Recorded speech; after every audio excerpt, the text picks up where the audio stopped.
재미없는 건 절대 용서 못해. 뭐 볼지 고민하는 당신을 위해 방송국 여자들의 어플릭스. 두두. 두둥. 안녕하세요. 방송국 여자들의 와플릭스입니다. 안녕하세요. 아니 약간 익숙한 목소리가 들리는데 반갑습니다. 오랜만이에요. 누구세요? 안녕하세요. 저 칠보입니다. 여러분 잘 지내셨나요? 와. 드디어 돌아온 칠봄씨. 안녕하세요. 칠봄입니다. 반갑습니다. 100회 네. 특집에 나오게 돼가지고 여러분 잊지 않으셨죠? 네. 저는 오늘 진행을 맡은 창마고요. 스릴러와 무서운 걸 아유. 좋아합니다. 안녕하세요. 저는 꽁칠입니다. 저는 지난주부터 로맨스와 판타지를 판타지요? 소개해드리는 그런 캐릭터 보완을 했죠. 네, 저는 이제 판타지도 함께 하기로 했답니다. 미장센 보는 걸 좋아하는 김세의입니다. 먹는 거 좋아하는 칠봄입니다. 아니, 네. 먹는 거 좋아하는 사람이라고 소개하니까 뭐 되게 그냥 먹는 거 좋아하는 사람 같은. 아니 먹는 거가 먹는 콘텐츠죠. 여러분 아니 너무 지금 웃겨. 청취자분들은 다 아셨는데 왜 그러세요? 우리 칠봄 먹는 콘텐츠, 음식, 먹방 이런 콘텐츠들을 많이 영업을 했었죠. 칠봄 요새 어떻게 잘 지내고 있어요? 저는 낮밤이 없는 삶, 그리고 평일과 주말이 없는 삶을 살며 지내고 있고, 정신을 쏙 빼놓으니까 뭔가, 내가 이거 조금 잘못 살고 있는 거 아닌가라고 생각할 시간이 없어가지고, 그냥, 했는데 일주일이 끝나고, 했는데 3월이 또 끝나가지고, 저 너무 깜짝 놀랐네요. 그렇게 살고 있습니다. 오늘 무슨 특집입니까? 바로 100. 벌써 100회를 맞이했습니다. 와. 100회라니, 예. 어떻게 이럴 이럴 수 수가 있지? 없군요. 정말 제가 없는 동안 잘 진행되고 있었군요. 다행입니다. 저희가 100회까지 올 수 있었던 가장 큰 이유가 뭐죠?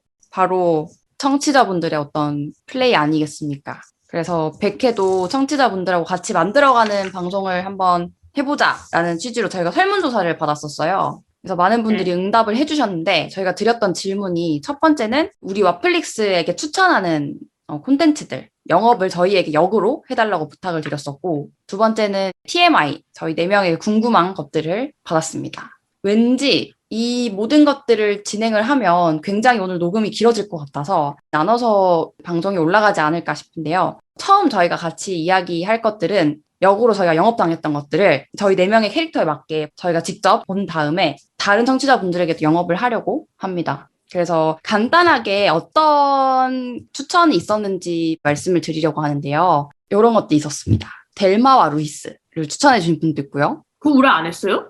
네, 저희 한 적이 없어요. 그죠? 한 거 같은 느낌이 들지? 그렇죠. 저도 이 답변을 읽으면서 뭔가 한 것 같은 것들이 좀 꽤 있더라고요. 근데 안 한 것들도 있었고 실제로 저희가 영업했던 것들도 있었어요. 그리고 두 번째는 또 더 헌트. 그 크레이그 조벨 감독의 작품인데 이 영화에 대해서 저희 4명의 해석을 듣고 싶다고 또 네, 그런 영화가 있었고요. 그 다음에 리틀 미스 선샤인. 이것도 저는 영업을 한 줄 알았거든요, 저희가. 근데 또 안 했다고 하더라고요. 안 했나? 안 했어.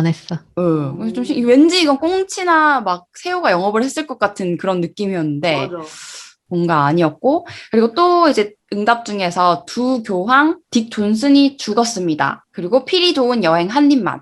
요렇게 넷플릭스에 있는 새 콘텐츠를 추천을 해주셨는데요. 두 교황은 우리가 그때 한번 같이 보고 했죠. 리뷰를 했었죠. 네. 그리고 홍반장 또 추천이 들어왔었고요. 그리고 화이트 타이거. 요게 뭐 인도 영화인가 봐요. 근데 인도 영화라고 하면은 흔히 막 춤추고 노래 신나는 노래 나오고 약간 이런 발리우드를 생각하기 마련인데 그런 게 아니라고 하네요. 되게 신랄하게 계급사회 비판을 하고 있고 이게 인도 영화가 맞을까 싶을 정도로 그렇다고 합니다. 그래서 기생충과 같이 되게 주목을 받았다고 해요. 2021년 아카데미 각색상 후보라고 합니다. 저 이거 답변을 보고 보고 싶다는 생각이 되게 많이 들었어요. 영업을 되게 잘하신 것 같았습니다.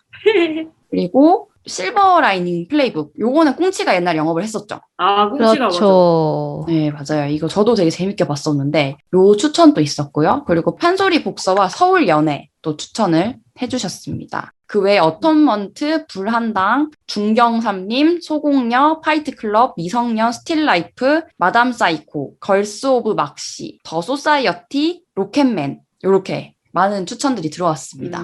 네. 네, 요 중에 저희가 이제 영업을 했던 것도 있었고, 뭐 리뷰를 했던 것도 있었고, 되게 좋은 작품들 많이 추천을 해주셔서, 그리고 또 감사하게도 응답을 해주실 때 되게 길게 또 많이 적어주셨어요. 그래서 진짜 저희도 영업을 당했었던 것들이 많았는데, 4명의 캐릭터에 맞게 하나씩 이제 영업 당한 것들을 봤습니다. 호호. 보고 난 뒤에 역으로 여러 청취자분들에게 이제 영업을 하고자 합니다. 각자 어떤 거를 가져왔는지 듣고 싶네요. 이거는 뭐 힌트 할 거 없이 그냥 어떤 편을 들고 왔는지 얘기하면 될 것 같아요. 먼저 꽁치, 뭘 가져왔습니까? 뭐에 영업이 됐습니까?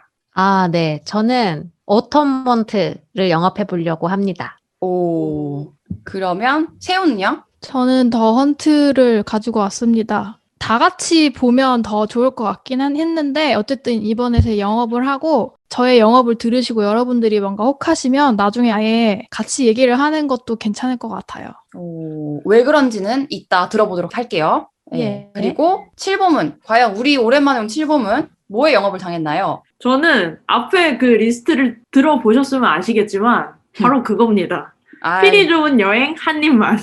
그거 가져왔고요. 평소에도 자주 보던 거여가지고 아, 여러분께 그래요? 또 네, 영업해 이 드릴게요. 응답을 근데 볼 때 이미 이 청취자분도 칠봄을 위해서 이걸 적었다는 느낌이 엄청 물씬 들어서 맞아.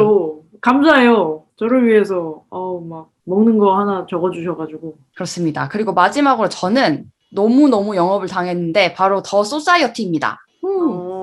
네. 아까 더 소사이어티 얘기할 때 약간 억양이 경향되어 있는 것 같은 느낌이 없지 않아 있었는데 그랬나 봐요. 들켰네요. 네. 네. 그러면 오랜만에 온 우리 칠봄 얘기부터 한번 들어보고 한번 가보겠습니다. 제가 가져온 거는 2018년부터 시작된 음식 다큐인데 필이 좋은 여행 한 입만이라는 넷플릭스에 있는 음식 다큐예요. 근데 저도 잘 몰랐는데 내 사랑 레이먼드라는 그런 어떤 유명한 시트콤 같은 드라마를 제작한 프로듀서인 필립 로즌솔이라는 분이 식도락 여행을 하는 다큐멘터리인데 저는 매 시즌을 봤는데 사실 이분이 어떤 사람인지는 잘 모르겠지만 코미디언 같다는 느낌이 계속 들었어요. 계속 어떤 유머를 하는데 그런 재미가 있는 다큐멘터리고요. 영어 제목 원제는 Somebody Feed Phil이에요. 그러니까 필한테 밥 좀 주세요 이건데 우리 이제 한국에 오면서 필이 좋은 여행 한 입만으로 바뀐 거죠. 약간 필이 중의적인 의미로 쓰인 것 같아요. 그 필이랑 이 사람으로 아무튼 사실 다큐멘터리로 분류되긴 하지만 그 예능에 되게 가까운데요. 아까도 말씀드렸지만 그 필립 로즌솔이 그 특유의 되게 친근하고 익살스러운 입담을 계속 보여주면서 각 국가마다 여행을 다니면서 이제 우리에게 웃음을 주는 그런 다큐멘터리입니다. 그래서 좀 식도락을 소재로 삼은 그런 다른 콘텐츠랑 다른 점은 스트리트 푸드 파이터도 마찬가지고 백종원 씨가 나온 뭐 나머지도 마찬가지고 음식의 역사나 기원 그리고 뭐 만들어지는 과정 이런 것들에 그렇게 크게 집중하지 않아요. 여행을 이렇게 다니는 거다 보니까 물론 그런 얘기가 걸어다니면서 가끔은 나오는데 그런 음식에 대한 설명보다는 이런 음식이 있다, 이 나라에는. 그리고 그 주변에 같이 다니면서 소개를 하는 사람들이 있어요. 일반인이나 아니면 그 사람이랑 친한 배우라던가. 그 사람이랑 같이 그냥 어울리면서 와, 이 나라에는 이런 음식이 있다. 되게 맛있다. 이런 식으로 그 나라의 이국적인 문화랑 모습을 담아내는 재밌는 예능 같은 느낌이고요. 그래서 밥 먹을 때 덕분에 전혀 부담을 주지 않고 저한테도 그 대리만족 여행을 하는 듯한 생생한 경험을 주는 재밌는 프로그램입니다. 그래서 제가 좀 재밌게 봤던 거는 이게 한 편마다 국가로 나눠가지고 이렇게 나오다 보니까 제가 가고 싶은 그런 도시가 나온 그런 편들을 먼저 보게 되더라고요. 워낙 많으니까. 그래서 당연히 저 이제 명예 런던어로서 런던 편을 봤었는데 사실 런던 편 설명에도 써 있는데 뭐 피시앤칩스만 있다고? 맛없는 것만 있다고? 이런 식으로 나왔는데 그게 아니라 되게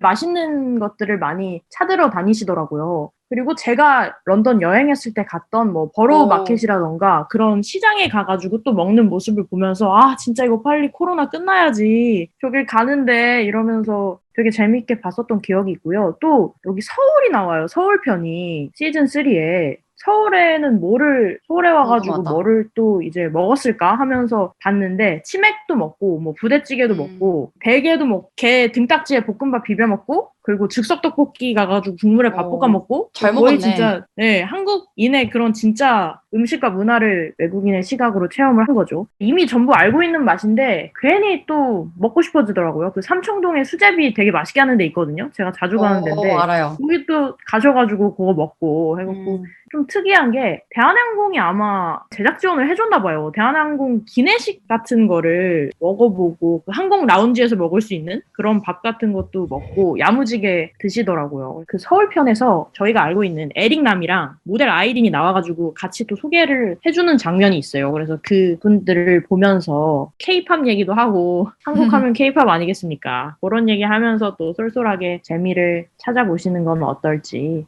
이 필이 좋은 여행 한 입만 보면서 랜선으로 식도락 여행하고 이러거든요. 이제 날도 좋아지고 풀리고 이러는데 어디 나가지도 못하고 여러분 이거 보시면서 외국 여행 대리로 해보시는 건 어떨지. 역시 컨셉이 아주 충실했구만요. 예. 이거 네. 코로나 이후에도 나와요? 이게 2020년에 시즌 4가 나왔어요. 근데 그거는 아마 옛날에 찍어놓은 것 같고 지금은 어떻게 되는지 모르겠네요. 그래서 저도 마음이 되게 졸여지는 상황인데 시즌 5가 꼭 나와야 되는데 그러게. 이게 근데 진짜 재밌는 게 저도 백종원 그 스트리트 푸드 파이터도 진짜 좋아하는데 그게 백종원 선생님이 말을 되게 재밌게 잘하시잖아요.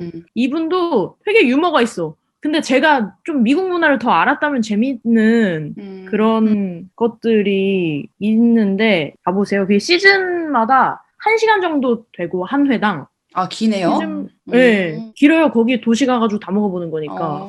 시즌 하나당 8편 정도 있으니까 지금 시즌 4까지 나왔잖아요. 그래서 밥 먹으면서 잘라서 보기에 되게 좋은 그런 다큐멘터리입니다. 그래서 노점부터 미슐랭 식당까지 추천을 하니까 이분이 어떤 편견도 없고 진짜 먹는 얘기만 하니까 전 좋은 것 같아요. 필립 로즌솔 씨가 잘 알지는 않아요. 그 백종원 씨나 아니면 셰프처럼. 근데 저처럼 그냥 여행 가서 먹는 걸 좋아하는 일반인 같은 느낌인 거예요. 근데 맞아. 그거보다 좀 반발짝 더 나가서 그 지역에 가서 그 지역의 독특한 커리어를 가진 현지인들이랑 인터뷰를 하면서 그 나라의 목소리를 듣고 와 이거 진짜 맛있다. 어떻게 먹어야 되는 거예요? 이렇게 여행을 하는 느낌을 줘서 그 행복하게 음식을 먹는 그런 역할을 충실히 하는 것 맞아. 같아서 좀 더 여행자 같은 느낌이 더 많이 들었던 것 같아요. 그리고 저는 아는 맛인데 왜 그 게딱지 비빔밥을 왜 먹고 싶은지 한국에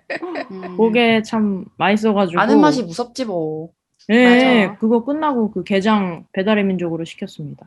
네. 실행력이 아주 좋아. 예, 너무 그 영업을 잘하셔가지고 예.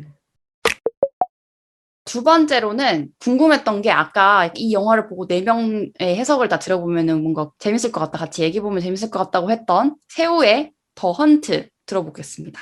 저는 원래 이거를 넷플릭스에 올라오자마자 봤어가지고 내가 이거는 언젠가 영업한다 또는 이거를 4명이서 보고 얘기하면 얘기거리가 진짜 많겠다라는 생각을 했었어요. 이게 왜냐면 미국에서 개봉 당시에 논란이 엄청났었거든요. 왜? 일단 트럼프가 약간 얘를 겨냥한 듯한 비난 트윗을 하기도 했었고 뭐라 했는데요? 욕하는 거죠. 근데 이제 이 영화를 언급하지는 않았는데 약간 할리우드 욕하는 척 하면서 뭔가 이게 해석을 해보면 이 영화 개봉식에 맞물려 있었기 때문에 약간 그런 화제가 있었고 이게 원래 2019년 가을쯤에 개봉을 하려고 했대요. 근데 이제 개봉이 좀 취소가 된 그게 있더라고요. 왜냐면 이제 이 시기에 총기 난사 사건들이 조금 있었어가지고 개봉 취소가 됐다가 2020년 3월에 이제 개봉을 했는데 이 영화 내용이 어떤 사람들이 납치당해가지고 어느 그냥 공간에 그냥 깨어나요. 그리고 이들을 사냥하는 사람들이 있는 거야. 근데 막 총기 난사 막 하고 난리 났어요. 이제 이런 내용이라서 좀 그래서 밀어주나하다. 밀어줬었던 거죠. 아예 취소를 했다가 이제 개봉을 하기는 했는데 슬래셔 무비라고도 이렇게 하더라고요. 아, 진짜? 저는 잘 모르는 장르. 막 피와 살이 튀는 막 그런 거예요. 게다가 2020년 3월이면 딱 그 코로나가 엄청 이제 막 이렇게 창궐해가지고 괴로운 시기였잖아요. 그래서 그런 바람에 흥행에 성공한 것 같지도 않고 이제 또 평론가나 관객들한테도 평이 되게 안 좋았어요. 화제는 엄청나게 했는데. 그래서 뭔가 근데 영화가 이상한 것 같지는 않은 거예요. 영화를 못 만들어서라는 느낌은 아닌 거예요. 예고편을 보니까. 그래서 뭐 때문에 그런가 약간 흥미가 생겼었는데 또 제가 주인공으로 나오는 배우를 되게 좋아해가지고 이따가 다 설명을 드릴게요. 아무튼 이제 그런 슬래셔 장르라고 해서 너무 좀 보기 힘들지 않을까 했지만 그래도 이제 봐야지 하고서 올라오자마자 봤던 영화입니다. 잘 보는 것 같아, 슬래셔. 그런가 봐. 약간 적응되기 시작했어요. 오, 서스페리아도 그렇고, 서스페리아 맞나? 미드소마도 맞죠, 그렇고. 맞죠. 그러네요. 어씨. 이제 뭐 미드서마 같은 거는 볼만해요. 와우. 내시 같이 안 보길 아. 잘했어, 더 헌츠 진짜. 아 근데 뭔가 그런 걸로만 채워진 건 아니고 액션도 되게 재밌기 때문에 영업을 하는 겁니다. 줄거리를 말씀드리면 재미가 조금 떨어질 수도 있을 것 같아서 약간 컨셉이랑 이 영화의 특이한 점 정도만 얘기하고 그러고 싶네요. 일단 그 아까 말씀드린 대로 영문을 모른 채 납치를 당해요. 진짜 한 10명 이상? 되게 많이 어느 그냥 숲 같은 데다가 떡 떨궈 놓고 사람 갑자기 알 수 없는 곳에서 총이 막 날아와서 사람들이 죽기 시작해요. 그 도망자들 앞에는 총기들이 약간 이제 있는 거예요. 이거 19금이에요? 네, 19금. 네. 얼마나 징그러웠고. 그래서 그냥 편의상 도망자랑 사냥자로 이제 얘기를 해보면 이렇게 구분이 되는 거예요. 도망자와 사냥자로 구분이 돼가지고 서로 쫓고 쫓기는 내용이고요. 피와 살이 튀고요. 저는 괴롭긴 했지만 근데 또 이거를 그런 슬래셔 무비 같은 고어한 거 좋아하시는 찐팬분들은 약간 심심할 수도 있겠다는 생각은 했었어요. 이게 주요한 뭐 그런 건 아닌 것 같아. 그리고 비교적 초반에 이 영문 모른다는 이거가 존재 같은 게 좀 확실히 드러나거든요. 이 점이 이 영화의 되게 큰 특징 중에 하나인데 이 납치당한 사람들은 그 왜 미국에서 레드넥이라고 불리는 그런 사람들 있잖아요. 공화당 지지하고 공화당이면 텃밭이라고 하는 그런 지역 출신이고 또 트럼프를 100% 찍었을 것 같은 사람들 있죠. 막 총기 소지 막 찬성하고 막 인종차별하고 막 이런 거 있잖아요. 그런 사람들이 이제 도망자로 다 이렇게 모여 있고 그리고 사냥하는 사람들은 그 반대. 진짜? 너무 정치적이네. 민주당 지지할 것 같고 막 리버럴하고 트럼프 왜 그런지 알겠다. 개부자예요. 그 사냥자들이. 걔 부자라고? 개부자예요. 부자 좌파들인 거야? 네, 그래서 너무 특이하잖아요, 이게. 그래서 이 영화가 영화 내내 그 두 부류를 풍자하거든요.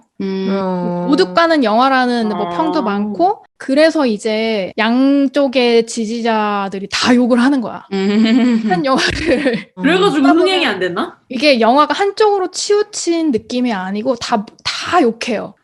모두를 욕해요. 그래서 이제 영화 보는 내내 재밌기도 하고 나도 약간 불편하기도 하고 약간 이런 영화인 거죠. 그래서 이제 할 말이 되게 많은 영화라고들 이제 하는 것 같아요. 좀 어떤 극단에 대한 극단적인 그런 거 있잖아요. 엄청 극단은 약간 서로 섞어놨을 때 뭔가 구별이 안 가는 약간 그런 대사들이 재미있는 게 되게 많은데 뭐 인종이나 계급이나 젠더 아니면 환경 문제 하여간 그 외에 첨예하게 대립하고 있는 지구상의 중요한 정치적 의제는 다 갖다가 와가지고 대사에 다 써먹어요. 그거 아는 만큼 그러니까 특히 이제 미국 사람이라면은 진짜 좀 예민하게 받아들일 수 있을 만한 진짜 적나라하게 막 풍자하는 대사들이 되게 많아가지고 야 이게 한국에서는 이렇게 대담하게 나올 영화가 있을까? 제작이나 가능할까? 이런 생각을 했었던 영화고요. 이게 또 너무 정치적인 의미만 담겨있는 그런 영화는 아니고 저는 보다가 한 중간쯤부터는 그런 풍자적인 거를 쫓기보다는 좀 장르 영화로 즐기는 것도 재미있다는 생각을 좀 많이 했어요. 액션 쪽에서 좀 그랬는데 그 주인공 캐릭터가 이제 크리스탈이라는 여자거든요. 근데 이 사람도 도망자로 이제 등장을 해요. 근데 이 사람이 원탑으로 모든 액션을 다 해먹어요. 이게 도망자라고 하면 이제 약간 좀 뭔가 이 사람도 되게 공화당 지지하고 뭔가 안 좋은 뭔가의 사상을 가진 것 같은 그렇게 생각할 법도 한데 뭔가 범상치 않아요. 일단 그런 사상에 대한 얘기를 일체 안 하고 말수도 되게 적고 그냥 오로지 난 여기서 살아남겠다는 의지가 가득한 사람인 거예요. 그 사람들하고 연대하지도 않고 자기 혼자 그냥 생존할 능력이 충분한 사람이에요. 그래서 좀 과거가 궁금해지는 그런 타입의 여성 캐릭터인데 이 배우가 이제 제가 되게 좋아하는 배우인데 이름이 베티 길핀이라는 배우거든요. 이 배우가 제가 어떻게 알았냐면 예전에 제가 그 글로우라는 여성 레슬링 하는 영화 기억하시죠? 처참하게 외면을 아니 네, 아무튼 예. 외면을 당했던 여인천하. 네. 근데 재밌다고요. 어떡해. 아무튼 거기서 처음 본 배우예요. 거기서도 약간 주인공급의 캐릭터를 연기를 했는데 제가 그 당시에 너무 매력적이어가지고 이 배우가 이제 다음에 어떤 작품을 찍을지 좀 약간 지켜보고 있는 찰나에 이 영화에 출연을 했다고 하는 거예요. 이 엄청난 논란을 일으킨 영화에. 그래서 너무 궁금하다. 어떤 연유로 나왔을까 해가지고 본 건데 액션을 너무 잘해요. 액션 너무 잘하고 이 배우 자체가 좀 매력적이어가지고 영화 자체는 욕을 먹고 있지만 이 배우에 대한 찬사는 한마음 한뜻으로 하고 있더라고요, 사람들이. 막 새로운 액션 배우 발견이다 막 이러고. 어마어마하게나 보네. 네, 그래서 이건 진짜 제가 뭐 미장센을 보는 걸 좋아한다고 하지만 이 배우 자체가 진짜 화면에서 모든 걸 다 해먹어요. 너무 멋있어요. 궁금하다. 이 배우가 얼마나 그렇게 멋있길래? 라는 생각만 들어도 재생을 할 이유가 충분한 영화입니다. 정리를 하자면은 극단을 달리는 어떤 집단들이 그런 서로의 사상과 신념이나 아니면 거기서 오는 모순 같은 게 다 섞이고 막 그게 다 총알 난사하는 모습으로 나오고 막 근데 개판이 되는 영화인데 킬링타임으로도 되게 나쁘지 않고 영화가 끝나고 나면 정말 많은 생각이 드는 영화일 거예요. 그래서 뭐 친구랑 같이 보든 아무튼 뭐 오늘 제 영업 들으시고 댓글을 남겨주시든 간에 아무튼 정말 많은 얘기들을 할 수 있는 영화라서 꼭 한번 보시면 좋을 것 같아서 가지고 왔습니다. 궁금하다. 네. 영업 당했네요. 슬래셔가 약간 걸리긴 한데 흐린 눈하고 봐야겠어요. 뭐 얼마 없어요 사실. 그냥 총싸움 했을 때 사람이 맞는 뭐 그런 장면들이고 그냥 제 생각에는 양념 정도로 넣은 것 같아요. 근데 이게 뭐 은유 같은 게 있어요? 왜 검색하면 해석이 나오지? 네, 되게 많아요. 다 영화 내내 그러는데 해석을 찾아봐야 할 정도로 어렵다고는 생각 안 하고요. 그냥 이게 한국 상황, 그러니까 모든 나라의 정치나 뭐 이런 거에 좀 대입하기도 좀 쉬운 것 같고 비유적인 이미지들이 좀 나오긴 하는데 그거 중에 하나가 동물농장이라는 조지 오웰 소설에 대한 좀 은유가 나오고 거기 영화에 귀여운 아기 돼지들이 좀 등장하거든요. 돼지 이름 중에 오웰이라는 돼지가 나와요. 너무나 노린 듯한 그렇네. 그런 설정으로 나오고요. 근데 그런 게 어떤 식으로 은유되었는지는 이제 그런 거 가지고 말들이 되게 많더라고요. 이게 어떤 뜻일 것이다. 뭐 이런 하는데 그래서 각자 생각이 되게 다른 것 같아요. 사람들 보고 나서 후기 같은 게. 그래서 그런 얘기를 많이 나눠볼 수 있을 것 같아요. 그래서 이거 추천해주신 분도 그제 저희 4명 워낙 다른 의견이 많다 보니까 그거를 좀 기대하셨던 것 같아요. 이거 추천해주신 청취자분은 또 어떻게 봤을지도 너무 궁금하네요. 맞아. 저도 조만간 보고 한번 말씀드릴게요. 넷플릭스에 있다고 했죠? 네, 이게 그 동명의 영화 있는데 그게 한글로 헌트라고 쳐야 되는 것 같아요. 원제는 더 한글로는 헌트인데. 그냥 헌트고 원제는 더 헌트예요. 그래서 헌트로만 치면 나올 거예요. 2020년에 개봉한 그렇습니다. 보신 분들 댓글 달아주셔도 좋을 것 같아요. 그러면 다음은 꽁치. 아까 어텀먼트를 영업 당했다고 했나요? 네, 맞습니다. 제가 오랜만에 정말 로맨스를 사실 로맨스요? 예, 이게 2007년 영화인데요. 제가 사실 비행기에서 이 영화를 처음 보고 플레이를 해볼까 싶었다가 앞에 몇 분을 봤는데 너무 좋은 거예요. 영어가 잘 뭔지 모르겠지만 뭔지 모르는데 자막이 없었나요? 자막이 없었어요. 안타깝게도. 근데 뭔지 모르겠는데 너무 좋은 거예요. 그래서 나중에 꼭 한글로 자막 띄우고 봐야지라고 하고 중간에 멈추고 안 봤었던 영화였거든요. 근데 평도 너무 좋고 사람들이 다 재밌다고 해서 안 그래도 궁금했는데 이번에 우리 청취자분이 마침 또 이 영화를 영업해 주셔가지고 냉큼 봤습니다.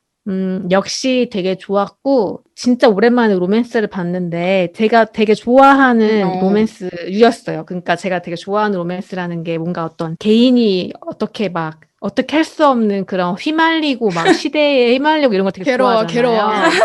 근데 진짜 이게 약간 로맨스라는 강렬한 감정에다가 그리고 이 주인공들이 살고 있는 이 시대의 독특한 분위기와 어떤 역사적인 사실들이 되게 잘 엮여 있는 그런 영화예요. 그래서 되게 완성도가 엄청 높은 작품이고 실제로 개봉됐을 때 아카데미에서 뭐 무슨 작품상, 각색상, 음악상 뭐 이렇게 7개 부문 쫙 노미네이트 되고 막 음악상 타고 뭐 난리 났었더라고요. 그래서 되게 좋은 영화인데 무엇보다 저는 촬영이 너무 좋았거든요. 그래서 이게 나중에 이제 좀 말씀을 계속 드릴 텐데 배경이 1930년대부터 1940년대를 쭉 가는 영화예요. 제가 또 이 시대를 엄청 또 좋아하거든요.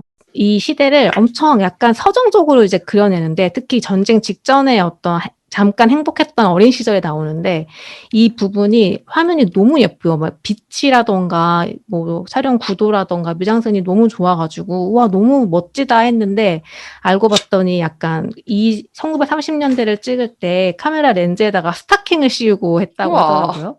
되게 특이한 촬영 너무 좋았고 이런 식입니다. 음악도 되게 좋거든요. 그래서 영화가 처음에 시작할 때 타자의 소리가 타닥타닥 하면서 제작진 이름이라던가 워터먼트 제목이 이렇게 막 떠요.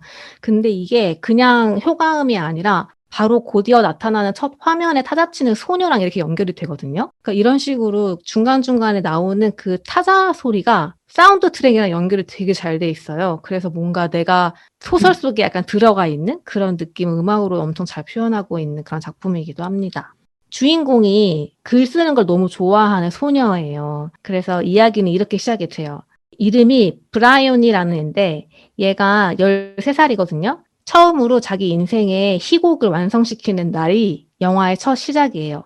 너무 신이 난 이 브라이온이가 신나가지고 이 희곡을 들고 막 집안을 막 돌아다니면서 나 희곡 완성했다, 이거 연극할 거다 이렇게 막 얘기하고 돌아다녀요. 근데 이 친구는 영국의 엄청 상류층 귀족의 딸입니다. 얘 위로는 큰 오빠도 있고 언니도 있어요. 근데 이 날이 멀리 갔던 오빠가 오랜만에 집에 오는 날이었던 거예요. 그래서 오빠 오면은 내가 쓴 이걸로 연극 보여줘야지 이러면서 되게 신이 난 거예요. 그렇게 해가지고 이제 막 마침 집에 와 있던 사촌들이랑 연극 연습을 막 하고 막 이렇게 합니다. 근데 이 아이는 그러니까 글 쓰는 걸 좋아하는 만큼 상상력도 되게 엄청 풍부해요. 근데 문득 창문 밖으로 무언가를 봅니다. 뭘 보냐면 이 집안에 이제 분수대가 하나 있거든요. 근데 그 분수대에 언니하고 마치 가족처럼 이 아이랑 같이 이제 한 집안의 식구처럼 지내는 한 남자가 있는데 청년이 있는데 이 청년이 같이 있는 거예요. 이 청년의 이름은 로비인데 이 로비랑 언니 세실리아가 같이 있는 장면을 목격합니다. 근데 뭔가 이상해요.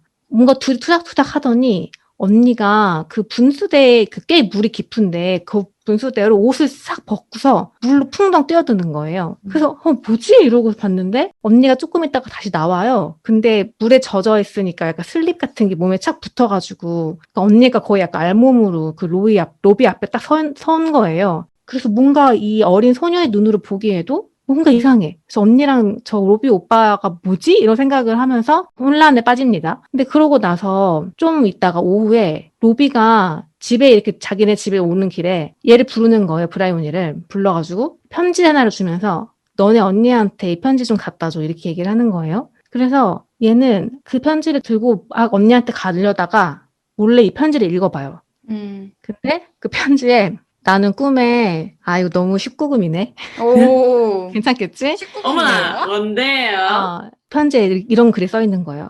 꿈에서 난 너의 달콤하게 젖은 성기에 입을 맞춰. 이런 오 마이 갓. 문장이 써 있는 거예요. 아니, 왜 그런 문장이 그래서 정말 생각해봐요. 난감하네요. 13살 소녀가 안 그래도 아까 낮에 뭔가 이상한 뭔가를 목격했는데 난리 이번에는 그 오빠가 이상한 또 뭔가 편지를 준 거예요. 그래서 브라이언이는 이게 뭐야? 웬 변태 자식? 이 변태 자식 그러네. 아니야? 이러면서 브라이언이가 충격에 빠진 거예요. 그래가지고 이 편지를 어떻게 할까 하다가 언니한테 주거든요. 주긴 주구나. 주긴 줘. 근데도 아무튼 브라이언이는 뭔가가 이상하다는 걸 느껴요. 근데 이 아직 소녀라서 실제로 이 성인 남녀인 언니랑 로비 오빠 사이에 무슨 일이 벌어지고 있는지는 제대로 모르는 거예요. 근데 뭔가 있어. 그것만 느끼고 있는 거야. 근데 여기서 이제 영화가 재밌는 것은 되게 촬영이 약간 백으로 돌아가면서 실제로 이날 있었던 일이 이제 보여지거든요. 이 언니랑 오빠 사이에 있었던 일이. 사실은 이 세실리아랑 로비는 학교 다닐 때부터 서로가 서로를 살짝씩 의식하고 있는 관계였던 거예요. 근데 이 언니는 귀족 집안의 딸이고 로비는 사실 이 집의 하녀의 아들이거든요. 그래서 계급의 차이도 있고 그래서 뭔가 둘이 감정을 솔직히 받아들일 수가 없어가지고 약간 대면대면하고 있던 차였어요. 근데 그러다 보니까 약간 세실리아가 터진 거예요. 너 왜 나한테 아는 척도 안 하고 좀 대면대면해? 이런 마음이 터져버려가지고 그날 낮에 이제 약간 언쟁을 하다가 옷병이 깨지면서 이제 분수에 들어갔던 거죠. 그리고 약간 알몸 비슷한 거를 로비에게 보여주고 난 이 세실리아도 약간 좀 흥분된 상태였고 로비도 약간 이제 이 감정을 주체할 수 없는 상태가 된 거였어요. 그래서 로비가 편지를 쓴 거예요. 사실은 세실리아한테 고백하는 편지를. 근데 고백이 어떤 셌네. 어떤 문장을 쓸지 엄청 고민을 하다가 이제 약간 장난처럼 썼던 문장을 편지 봉투에 넣어가지고 주고 만 거예요. 사실은 그게 아니라 되게 정중하게 쓴 고백이 있었어요. 사실 나는 너 앞에만 서면 바보가 된다. 그래서 오늘도 그런 바보 같은 실수를 하고 만 거야. 이런 식의 되게 좀 귀엽고 정중한 편지를 썼는데 그거를 준다는 게 그만 꿈에서 너의 거기에 뽀뽀를 한다는 그런 오마이갓. 편지를 넣어버린 거죠. 근데 어쨌든 동생을 통해서 그 편지를 본 세실리아는 굉장히 얼굴이 이제 막 불그락불그락 해가지고 그날 저녁에 이제 만나기로 한 로비랑 이제 마주칩니다. 그래서 와우. 근데 어떻게 하겠어요? 또 어쨌든 서로의 마음을 확인한 거잖아요. 그래, 이제 거기 어떡해요. 뽀뽀하고 싶다면서. 참나. 그래서 어쩔 수 없죠. 뭐. 그렇게 확인하고 싶지 그래서 않았는데. 이날 원래는 이제 돌아온 큰 오빠랑 이제 모든 이제 형제 자매들이 모여가지고 같이 저녁 식사를 하기로 한 자리였는데 어쩌겠어요. 이제 세실리아랑 로비랑 먼저 이제 만났고 둘이 이제 서재 구석에 가가지고 서로의 마음을 확인하고 세상에. 이제 막 이렇게 한 거예요. 뭘. 막 했어요. 어머나. 했어요. 밀어붙여가지고 둘이 이제 벽에 어우. 이렇게 탁 해가지고 막 어. 이렇게 진한 그게 게 바빴네요. 약간 서로의 마음을 네. 확인하는 바쁘게 이렇게 시간을 보내고 있었어요. 근데 하필이면 브레온이가 그 저녁 식사 자리에 가려다가 살짝 왜 자꾸- 열려있는 서재를 아니, 발견하고 방해꾼이야. 들어간 왜 자꾸- 거야. 어떡해요. 근데 어리잖아. 그죠? 그러니까 여러분 아까 제가 말씀드린 그 브라이오니의 지금 하루를 생각해 보세요.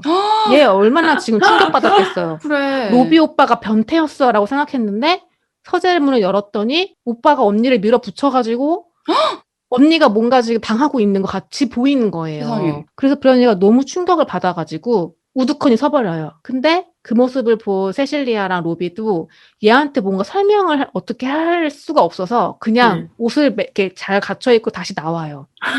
그래서 브라이오니는 약간 뭐야? 멘붕된 상태로 이제 저녁 자리에 이제 간 거예요. 네.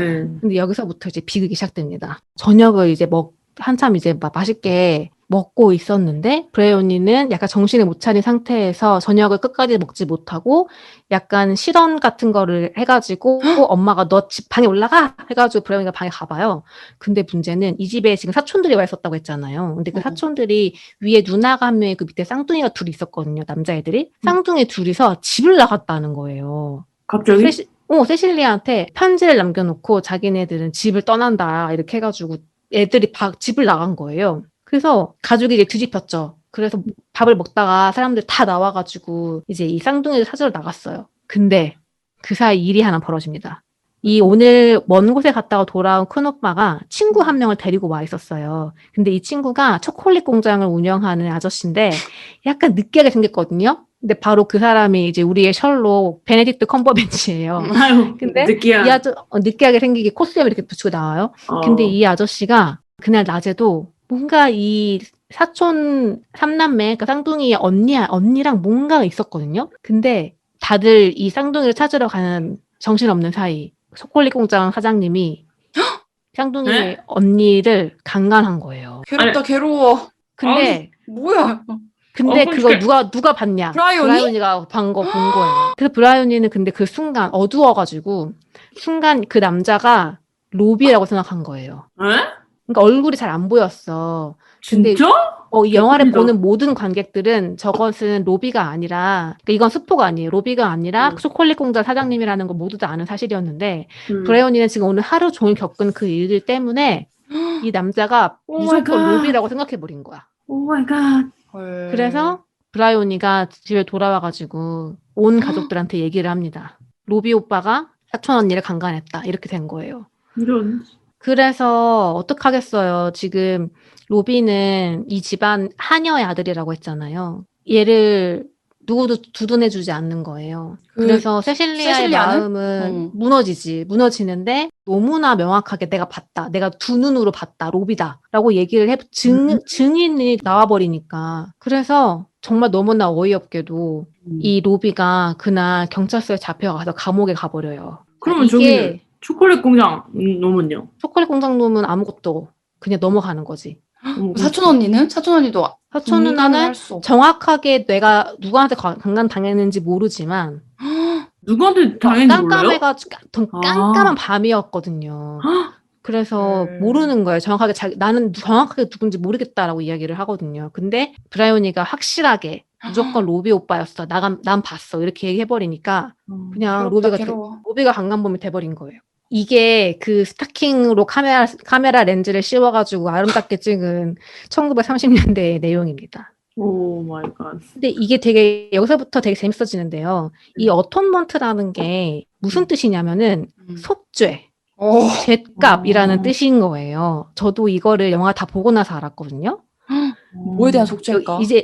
이제부터 흥미진진해지는 거죠. 저는 이게 그냥 키이라 나이틀리가 사실 이 세실리아거든요. 그래서 이 키이라 나이틀리가 너무 그 영국의 어떤 미인으로서의 느낌이 너무 좋잖아요. 그래서 그런 어떤 아주 아름다운 풍경에 되게 멋있어요. 막 자기가 좋아하는 청년 앞에서 되게 호탕하게 드레스 촥 벗고 막 분수대 뛰어들고 막 이런 거 보여지는 앞부분을 보고서 저는 와 진짜 멋진 로맨스야라고 생각했는데 알고 봤더니 전개가 이런 식으로 흘러가는 거예요. 그리고 어텀먼트 제목은 속죄. 뭐요? 중간쯤 보다 보면 이거 무슨 영화지? 라는 생각이 드는 엄청나게 좀 반전이 있는 끝까지 봐야만 하는 그런 이야기입니다. 뒤로 가면서 정말 이 어린 소녀였던 브라이오니의 이 순간의 어떤 욱한 마음, 뭔가 잘 알지 못하면서 했던 그 이야기, 그 말 한마디가 막 사랑을 확인한 이 청년들에게 이 커플한테 어떤 영향을 미쳤는지, 그리고 브라이오니의 인생은 또 그 이후로 어떻게 달라지는지, 이런 게 마침 또 세계전쟁이 터지는 거예요. 1940년대가 되면서 2차 대전이 터져가지고 전쟁이랑 이제 막 이게 휘말리기 시작해요. 그래서 감옥에 갇혀있던 로비는 프랑스에 이제 전쟁에 투입되거든요. 그래서 우리가 되게 흔히 많이 알고 있는 그런 덩케르크 전투 있잖아요.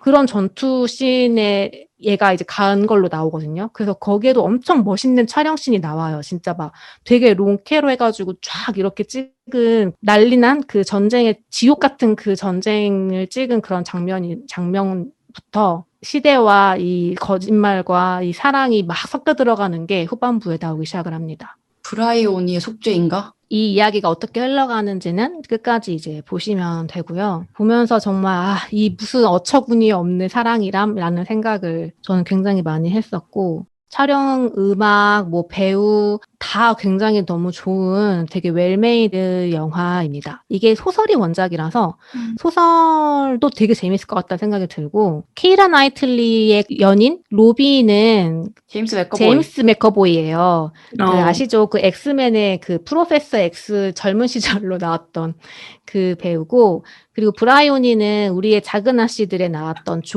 시어샤 로닝이 연기를 합니다. 그래서 이 주연 배우 이 세 명의 연기도 굉장히 좋고요. 네, 한 번쯤 보시면 굉장히 재밌게 보실 수 있을 것 같습니다. 궁금하긴 한데 너무 괴로울 것 같아. 맞아. 근데 막 죽을 만큼 괴롭진 않아요. 이거는 어쨌든 픽션이라서 와 진짜 이야기를 이렇게 썼네라는 생각이 들어요. 그럼 끝으로 제가 영업당한 콘텐츠를 소개해드리도록 하겠습니다. 더 소사이어티라는 넷플릭스 오리지널 드라마를 추천을 해주신 분이 계셨어요. 되게 엄청 정성스럽게 영업을 해주셨거든요. 엄청 길게 답변을 적어주셨는데 영업하는 내용이 완전 제가 좋아하는 그런 류의 컨셉인 거예요. 그래서 아 이거다 해서 저는 바로 더 소사이어티를 골랐습니다. 줄거리를 간략하게 설명을 드리면 배경은 또 한 마을인데 이 마을에서 굉장히 이상한 그 냄새가 나기 시작해요. 악취가 나는데 좀 견딜 수 없을 정도의 냄새? 근데 사실 이 냄새가 몇 년 전에도 한번 좀 한참 난 적이 있었는데 시 차원인지 정부 차원인지 아무튼 뭐 해결을 했다고 했는데 다시 그 냄새가 이제 몇 년 만에 나기 시작한 겁니다. 이게 너무 심해가지고 진짜 견딜 수 없을 정도의 악취였던 거예요. 이 문제를 해결하려고 또 어른들이 나서가지고 막 이제 해결을 하려고 하는데 너무 심하니까 일단은 학교와 부모 측에서 애들끼리는 가까운 도시에 이제 캠핑을 뭐 몇 박을 가 있으라고 이렇게 보내줘요. 그래서 애들이 이제 짐을 다 꾸려가지고 이제 부모님하고 그 메인 광장 같은 데서 인사한 다음에 다 함께 이제 스쿨버스 몇 대 타가지고 떠납니다. 그래서 요 드라마의 이제 메인 주인공들은 고등학교 졸업반 아이들이에요. 프롬을 곧 앞두고 있고 졸업식을 앞두고 있는 그런 하이틴 아이들인 거죠.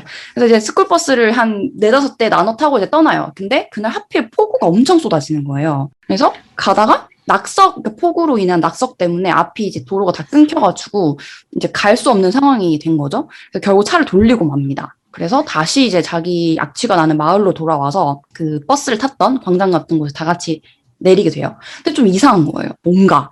밤에 이제 깜깜할 때 내렸는데 비는 안 오기는 하는데 엄청 심했던 악취가 나지 않는 거예요. 좀 이상하잖아요. 계속 내내 나가도 견딜 수 없었던 냄새인데 그 냄새가 갑자기 몇 시간 만에 다 안 나기 시작한 거지. 그리고 뭔가 돌아왔는데도 부모님들이 보이지가 않고 데리러 오지도 않고 그래서 집이 좀 먼 친구들이 전화를 했다? 부모님한테? 전화를 안 받아. 좀 뭔가 이상한 거예요. 그래서 집이 가까운 친구들은 그냥 걸어서 갔고 걸어서 도저히 갈 수 없는 애들은 어쩔 수 없이 가까이 사는 친구 집에 이제 하룻밤 묵기로 하고 이제 다 같이 집으로 갑니다. 엄마 나왔어, 아빠 나왔어 하는데 집에 아무도 없는 거예요. 뭔가 조용해. 아무리 찾아도 없고 전화를 계속해도 아예 받지도 않아. 근데 이게 한 명만 그런 게 아니라 그 마을의 모든 집이 다 그런 거예요. 뭐 동생이며 가족이며 뭐 친척이며 싹 다 사라졌고 근데 동네는 똑같거든요. 그냥 자기가 진짜 몇 시간 전까지만 해도 살고 있던 그런 동네가 똑같은데 냄새가 나지 않는다. 그리고 다 사라졌다. 요 두 가지가 이제 달라진 거예요. 전화를 계속해도 안 받아. 그래서 일단 뭐지? 뭐야 이거 뭐 부모들끼리 뭐 어딜 대피하러 갔나 냄새 때문에? 이 추측만 되게 난무하는 상황에 뭔가 이상함을 느껴가지고 이제 인터넷을 키는데 인터넷이 안 되는 거예요. 모든 집이. 다 인터넷이 끊겨 있어. 오로지 자기들끼리의 전화와 문자만 되고 외부로의 어떤 전화나 연결은 다 막혀 있는 거예요. 진짜 외부와 완전 차단이 돼 있는 거죠. 무섭잖아요. 갑자기 다 사라졌고 일단은 밤을 같이 보냈어. 일단은 보내야지. 날이 밝고 그럼 우리가 다른 마을로 가서 구조 요청을 해보자. 그래서 애들 몇 명 이제 꾸려가지고 차를 이제 타고 나가요. 근데 마을 밖을 나가려고 하니 마을 경계가 엄청난 숲과 나무가 우거져서 도저히 밖으로 나갈 수가 없는 거예요. 걸어도 계속 나오지가 않아 아무것도. 그냥 완전 차단됐고 갇혀버린 거예요. 진짜 애들만 남게 된 상황인 거예요. 그래서 이런 컨셉의 내용. 그러니까 사실은 그 마을에는 뭐 집도 있고 뭐 다 있고 좀비도 없지만 좀비 같은 존재가 있진 않지만 이 상황 자체가 굉장히 좀 아포칼립스 같은 상황이 돼버린 거죠. 왜냐면 마트는 한정돼 있고 거기에 지금 있는 식량도 한정돼 있고 아이들은 밖으로 나갈 수 없는 상황이고 아무도 구조해줄 수 없고 이 여기가 도대체 어딘지도 모르겠는 그런 상황인 거죠. 그리고 그 모든 질서가 다 사라진 거잖아요. 사실 법도 사라진 거고 완전 이런 원시적인 상황이 지금 처해진 거야. 당연히 사람들은 공포스러우면 막 사재기 하잖아요. 막 마트 다 털고 사람들이 패닉 상태에 빠지게 되고 네 그러면서 흘러가는 이야기들입니다. 너무너무 재밌었던 포인트는 되게 패닉스러운 상황에 처해지면 분명히 사건이나 사고가 터질 수밖에 없잖아요. 뭐 총기 사고도 나오고 그럼 그 사건을 도대체 누가 그러면 버렸냐 이런 추리 중심으로 계속 이제 이야기가 돌아가고 저한테 영업을 해주신 그 응답에서도 되게 잘 볼 수 있었는데 이 친구들 한 명 한 명 캐릭터가 되게 강해요. 그리고 제가 조금 느끼기로는 좀 기존의 전형적인 그런 하이틴 드라마에서 그려지던 캐릭터랑 조금 다른 느낌이 있었어요. 좀 사이코패스처럼 그려지는 사람의 얘기도 막 되게 재밌고 되게 다양한 캐릭터들이 나와요. 어떤 친구는 청각장애인이에요. 그 수어로만 대화를 해야 되는데 그런 친구들은 이런 재난 상황에서 또 어떤 식으로 또 살아갈지 뭐 이런 것도 되게 재밌었고 그리고 이제 애들이 아무것도 없는 이 0에서 다시 질서를 세우고 자신들만의 규칙을 만들어 가야 되잖아요. 그런 과정 이런 것들도 너무너무 재밌었고 무엇보다 결국 생존의 문제니까 제가 뭐 워킹데드나 이런 것들도 좀 생존하고 이런 것들 좋아하다 보니까 이 드라마도 그런 매력이 너무너무너무 강한 드라마였습니다. 그리고 저도 하이틴이라는 게 너무 재밌는 것 같아요. 맞아요. 이것도 약간 징그러운 거 나오는 아니요. 그런가요? 징그러운 거 없어요. 징그러운 거 없고 야한 건 좀 있어요.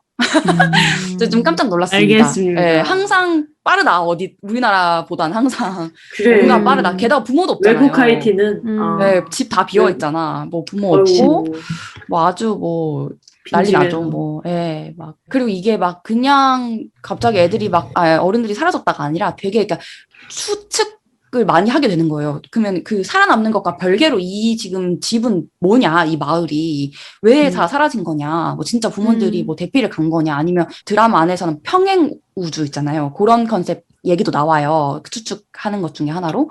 그런 컨셉도 말이 되고, 드라마 초반에 약간 의심스러운 그 외부인이 있거든요. 요 냄새와 관련된. 분명히 지금 이 상황이 이 냄새와 관련된 것 같아. 근데 그거에 어떤 클루를 주는 캐릭터도 등장을 하는데, 계속 그거를 추리하는 재미가 있죠. 도대체 이 세상이 진짜 뒤집힌 건지, 마치 기묘한 이야기 같은 업사이드 다운 막 그런 얘기 하잖아요. 막 그런 건지, 아니면 그냥 평행 우주 지구인 건지, 아니면 진짜 무슨 트루먼쇼처럼 뭐 애들 가둬놓고 막 그렇게 하는 건지 추리를 하는 재미도 되게 큰 드라마였습니다. 나중에는 진실이 밝혀지나요? 예, 좀 추리할 수 있는 뭐 그런 포인트가 조금 보여지는데, 조금 열려있는 것 같기도 하고요. 근데 좀 아쉬운 게 시즌2가 코로나 때문에 취소가 됐대요. 그래서, 그게 좀 아쉬워요. 예. 더 할 수 있는 얘기들이 많을 것 같은데. 그럼 시즌 1에서 딱 끊기겠네. 내용이. 네. 근데 뭐 원으로도 그냥 괜찮은데. 그렇구만. 청취자분들이 이렇게 응답으로 저희에게 이제 영업을 열심히 해주신 것들이 되게 많았는데, 다른 것들도 되게 재밌어 보였어요. 저희가 또 되게 좋아하는 영화들도 있고, 막, 저 중간상이 엄청 좋아하고, 막, 그런 것들 너무 좋은 것들 많았었는데, 그 중에서 저희도 더 이제 영업을 해보고 싶었던 것들을 하나씩 골라서 오늘 말씀을 드렸습니다. 그래서 저희가 이 백화는 진짜 청취자분들이랑 같이 만들어 보고 싶다는 생각 때문에 역으로 이렇게 영업을 저희가 당해보기도 했고요. 네, 그래서 백화 특집은 여기까지고, 백화 감회 한마디씩 해보시죠. 이제 너무 제 일상에 자리 잡아가지고 막 백화라고 엄청 막 우리 백화까지 했다 이런 느낌보다는 이번 주도 잘 녹음했다. 다음 주엔 뭐 하지? 약간 이런 되게 생활의 한 부분이 돼버렸어요. 들으시는 분들도 그러시길 바라고 앞으로도 잘 부탁드린다는 말씀 드리고 싶네요. 이 활동 자체가 재밌고 유익한 거는 물론이고 청취자분들이 이렇게 많이 늘고 약간 우리의 목소리를 들으면서 일상에 활력을 얻는다는 분들이 늘어나니까 되게 감동이 있고 감사해지는 것 같아요. 그래서 백화까지 온 거 저는 되게 뿌듯하거든요. 왜냐면 진짜 다들 바쁘잖아요. 우리 넷 다 바쁜데 이렇게 길게 함께 할 수 있었다는 게 참 감사하고 그건 다 또 여러분들 덕분이다 라는 생각이 듭니다. 여러분 정말 감사하고 200화까지도 함께 해주세요. 뭔가 시작은 잘 해도 잘 이렇게 끝까지 오래오래 잘 들고 갈 수 있는 게 참 쉽지 않다라는 것을 매번 이제 새삼 느끼는데, 뭐, 이 같이 하고 있는 꽁치, 새우, 칠봄 덕분이기도 하고, 또 많이 들어주시면 댓글 계속 남겨주시는 청취자분들 덕분이기도 한 것 같아요. 그래서, 네, 너무 조금이라도 좋은 영향을 끼치고 있다는 사실이 너무 저도 행복하고, 앞으로도 더 오래오래 봤으면 좋겠습니다. 아니, 백화가 따져보면은 100주 넘게 한 거잖아요, 지금 저희가. 그쵸. 맞아. 100주면은 얼마야? 2년이 넘었다는 얘기네. 그렇죠. 와. 어떻게 어떤 한 프로젝트를 100주를 넘게 하는지 저는 그렇게 끈기가 있지 않아가지고 모든 거를 이렇게 직장 아니면은 그렇게 오래 한 적이 없거든요. 그래서 이게 되게 신기하고 뭔가를 할 때는 이렇게 의지가 강한 누군가들과 해야만 나는 할 수 있는 사람이구나 이런 생각이 들었고, 그래서 이 세 분께 참 감사하고 제가 없을 때도 잘 이렇게 돌아가고 있어가지고, 그래서 여러분도 만약에 뭔가 끈기 있게 하고 싶으면은 되게 의욕이 넘치고 열정이 있는 누군가를 끌어들이세요. 그러면 이렇게 백화 할 수 있습니다. 그래, 맞아. 혼자 하면 잘 안 돼도 같이 하면 조금 더 의지하면서 가게 된답니다. 좋습니다. 들어주셔서 감사해요. 앞으로도 많이 저희 좋아해 주시고 계속 들어주시면 감사하겠고요. 설문조사 때 같이 받았던 것들 있죠? 저희 와플렉스 4명의 궁금한 것, 뭐 이런 것들도 받았었는데요. 요것은 이번 화에서 이야기하지 않고 조금 있다가 올라올 특별편에서 이어서 많이- 들어주세요. 네, 많이 기대해 주시고요. 바로 플레이를 해주시면 감사하겠습니다. 그럼 특별편으로 TMI 대잔치를 벌이러 가보도록 하겠습니다. 안녕! 하나, 둘, 셋. 두두. 두두.